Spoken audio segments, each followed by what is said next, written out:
சரி, இப்போ நம்ம விக்கிரவாண்டி மாநாட்டுக்கு போவோம். அந்த மாநாட்டில் நான் என்ன சொன்னேன்? நம்மளுடைய அரசியல் எதிரி யாரு? திமுக. நம்மளுடைய கொள்கை எதிரி யாரு? பாஜக.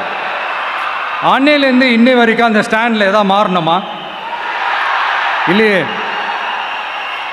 இந்து முஸ்லீம் கிறிஸ்தவர்கள் எல்லாம் அவங்கவுங்க வழிபாட்டு முறையிலையும் வாழ்க்கை முறையிலையும் மட்டும்தான். ஆனால் தமிழ்நாடுன்னு வந்துட்டா, ஒற்றுமையை காட்டணும்னு வந்துட்டா, நம்ம கிட்ட யாரும் வாலாட்டவே முடியாது, நம்மளோட நல்லிணக்கத்தை யாரும் நாசம் பண்ணவே முடியாது. சொன்னமா இல்லையா? அன்னிலேருந்து இன்னி வரைக்கும் அந்த ஸ்டாண்டில் ஏதாவது மாறணுமா? ஒரு இன்ச்சு கூட மாறலையே.